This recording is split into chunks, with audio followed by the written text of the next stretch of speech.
இப்போ நீங்க பார்த்துக்கிட்டு இருக்க இடம் பேர் வந்து வன்னியர் குளம் அப்படின்னு சொல்லுவாங்க. ஸோ அந்த வன்னியர் குளம் அப்படின்றதுக்கு வந்து பேர் எப்படி வந்துச்சு அப்படின்னா, ஸோ அதுக்கு வந்து ஒரு ஸ்க்ரீன்ஷாட்டே இருக்கு நெட்ல. நான் அத வந்து எடுத்து நான் இங்க மென்ஷன் பண்றேன்.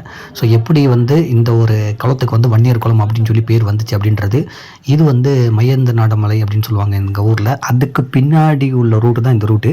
நீங்க இது வழியா தான் போகணும். இங்க வந்து ரைட் சைடுல வந்து ஒரு கவர்மெண்ட் ஸ்கூல் இருக்கும். லெஃப்ட் சைடு வந்து மொஹிதீன் ஆண்டவர் தர்கா இருக்கும். ஸோ இதுக்குள்ள போனா தான் நீங்க வந்து இந்த வன்னியர் குளத்துக்கு வந்து போக முடியும். ஸோ இந்த ஊரில் வந்து இதுவுமே வந்து ஒரு குளிக்கிற இடம் தான் வந்து வன்னியர் குளம் அப்படின்னு சொல்லுவாங்க. ஸோ சின்ன வயசில் வந்து நாங்களாம் வந்து இந்த இடத்துல போய் குளிச்சுட்டு வந்திருக்கோம். இப்போ ரொம்ப ஆழெல்லாம் இருக்காது. பட் ஆனால் ஆளுங்க இருக்க போனால் வந்து ரொம்ப ரொம்ப சேஃபாக இருக்கும். இதோட மோசமாக இருந்துச்சு ஒரு 20 வருஷத்துக்கு முன்னாடிலாம் நாங்கள் சின்ன பிள்ளையில போகும்போது. இப்போ பரவாயில்ல, கொஞ்சம் கொஞ்சம் ரோடெல்லாம் கொஞ்சம் க்ளீனாக இருக்குது. ஸோ இந்த மாதிரி உள்ள நுழைஞ்சு தான் வந்து இந்த ஒரு இடத்துக்கு வந்து போகிற மாதிரி தான் இருக்கும்.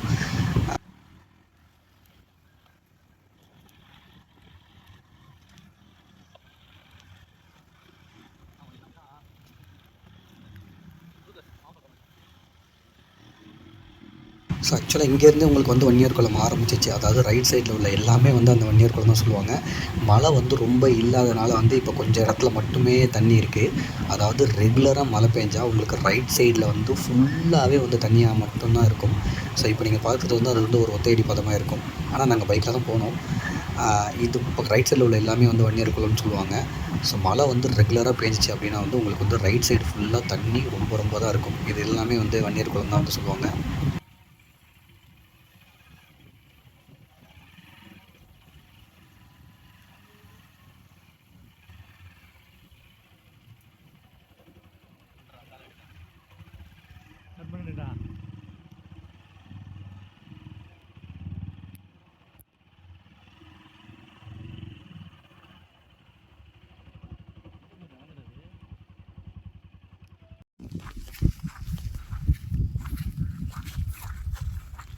ஃபஸ்ட்டு ஒரு ஃபோட்டோ சூப்பராக இருக்கும். நல்லா அப்படியே ஃபோட்டோ எடு, ஒரு ஃபோட்டோ எடு. ஸோ இப்போ நீங்கள் பார்த்துக்கிட்டு இருக்க இடம் தான் வந்து அந்த வன்னியர் குளம் அப்படின்னு சொல்லுவாங்க. இதுக்கு வந்து எப்படி பேர் வந்துச்சு அப்படின்னா வந்து உங்களுக்கு அந்த ஸ்க்ரீன்ஷாட்டே வந்து மென்ஷன் பண்ணியிருக்கேன். நீங்கள் பாருங்கள். ஏன்னா இந்த நிறைய ஒரு 7, 8 குளங்கள் வந்து இருக்குது. நம்ம வந்து தாமரை குளம்னு சொல்கிறது வந்து என்னென்னா வந்து கரெக்டாக அந்த மலைக்கு கீழே வர்றப்போ இருந்துச்சுல்ல, அதுதான் வந்து தாமரை குளம்னு சொல்லுவாங்க. நம்ம இந்த மைதான தரக்கெல்லாம் தாண்டி தான் வந்து இந்த இடத்துக்கு வந்திருக்கோம். இதுவுமே வந்து ஒரு குளிக்கிற இடம் தான் இங்கே. பட் ஆனால் உங்களுக்கு பின்னாடி பாருங்கள், ஒருத்தர் வந்து குளிச்சுக்கிட்டு இருப்பாங்க. இந்த இடம் வந்து ரொம்ப ரொம்ப அமைதியாக சைலண்ட்டாக இருக்கும். ஸோ ஒரு சேஃபாக தான் இருக்கும். பட் இருந்தாலும் வந்து நீங்கள் ஆளுங்க இருக்கப்போ வந்தால் வந்து ரொம்ப ரொம்ப நல்லது. இது ஃபுல்லாகவே வந்து உங்களுக்கு வன்னியர் குளம் தான். தண்ணி நிறைய இருந்த காலங்கள்லாம் உண்டு. நிறைய மழை பெஞ்சுன்னா இது ஃபுல்லாகவே வந்து தண்ணி இருக்கும். நீங்கள் பார்த்தாவே தெரியும். நம்ம பார்க்குறப்ப வந்து ஒரு ஆள் குளிச்சுக்கிட்டு இருந்தாங்க. பட் ஈவினிங்லாம் பார்த்தா நிறைய பேர் வந்து குளிப்பாங்க, துணி துவைப்பாங்க. இது எங்கள் ஊரில் உள்ள ஒரு குளிக்கிற குளம். ஸோ அந்த பக்கத்து தான் வந்து உங்களுக்கு குளிக்கிறது, துவைக்கிறது எல்லாமே வந்து அந்த பக்கத்துலேருந்து வருவாங்க. நம்ம பைக்கில் வந்தனால வந்து இந்த பக்கத்து வந்திருக்கோம். இது கொஞ்சம் அமைதியான, சைலண்ட்டான ஒரு பிளேஸாக இருக்கும். மொஹிதீன் ஆண்டவர் தர்காவுக்கு பின்னாடி உள்ள இந்த ஒரு இடம்.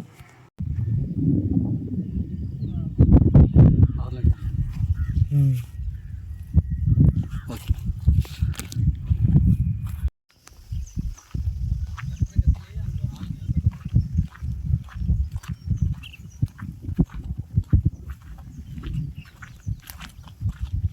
ஸோ இது வந்து அந்த வன்னியர் குளம் அப்படின்னு சொல்லுவாங்கள்ல, அதுக்கு பேக் சைடில் வந்து ஒரு நிலம் இருந்துச்சு.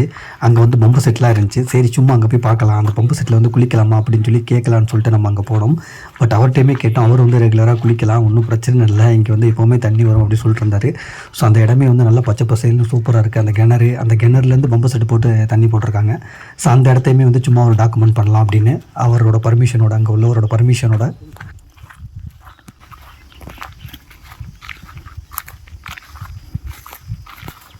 இது ஒரு கிணறு.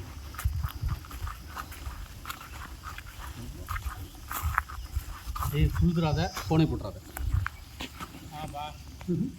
ஏன் எப்பவுமே தண்ணி வருமா? எப்பவுமே தண்ணி வருமா? குளிக்கலாமா? குளிக்கலாம். தெரிஞ்சதான் என் தம்பிங்களோட வந்த வந்துருப்பேனே. நாங்கள் அந்த பக்கத்து போவோம், பிரிமியா மலை பக்கத்து போவோம் குளிக்கிறதுக்காக. அப்படியா? சரி நல்லா இருக்கு.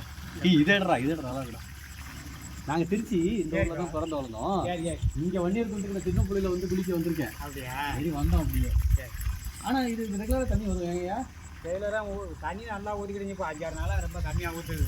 ஆனால் வர்றப்போ கொஞ்சம் குளிச்சுக்கிட்டு போயிடணும். ஓடிக்கிட்டே போயிருக்கு, ஓடிக்கிட்டே இருக்கும். சரி விடுங்க, அடுத்த வாட்டி திருச்சியில் தான் தம்பியோட குளிக்கிறதா குளிங்க நல்லா இருக்கும். இல்லையா, குளிச்சுட்டு தான் வந்தேன். ஆ, அடுத்த வாட்டி வரப்போ நான் குளிக்க வரேன். குளிக்கிறதுக்கெல்லாம் நல்லா இருக்கும். நல்லா இருக்கும். தண்ணி வரப்போ குளிச்சுக்கலாம் எங்கயா. சரி சரி சரிங்க, நன்றி நன்றி. சரி. வீடியோ இல்லை இல்லை நம்மளுக்கு ஒன்று எடுத்துருவோம். இல்லை இல்லை பரவாயில்ல. அவன் எடுக்கிற ஆக்ஷன் தான் அப்படி அவன் ஆக்ஷன் கூட தான் விடுவான். சரி சரி வரேங்கய்யா. சரி வாங்க. அங்கிட்டெல்லாம் நான் மழை பெய்யுதா? எங்க திருச்சிலையா? திருச்சியில் அப்பப்போ மழை பெய்யுதுங்கய்யா. ஆனால் வெயில் செம்ம வெயிலாக இருக்கு. இங்கே 4 நாளாக ரொம்ப வெயில் கடுமை. ஆனால் போன வாரம் இங்கே நல்லா 3 மணி நேரம் மழை வந்துச்சு. அதான் சூடிச்சு அந்த அன்னைக்கு பெஞ்சதேன். ஆ பாருங்க 3 நாளாக இப்போ வெயில் தான். வெயில், ஆமாம் 3 நாளாக வெயில். நான் இங்கே 3 நாளாக இருக்கேன். ஆமாம் ஆனால் அங்கே அப்பப்போ மழை பெய்யுது. ஆ ஆனால் இங்கேயோட திருச்சியில் கம்மி தான். இப்போ தான் இருக்குது. விடுங்க, சொல்லிட்டீங்கல்ல, விடுங்க. இன்னைக்கு சாயங்காலம் மழை வந்து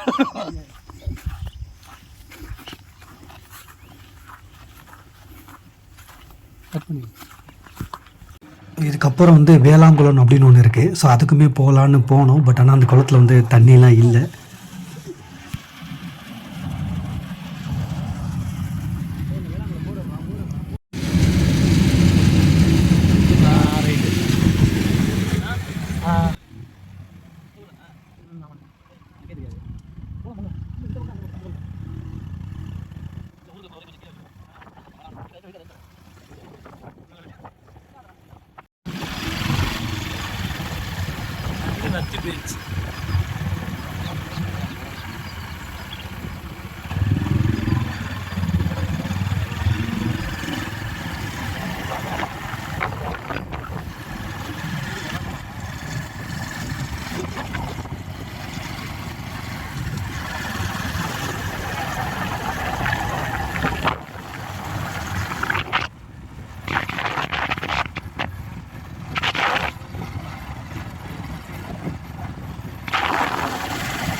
சரி, ஆஃப் பண்ணி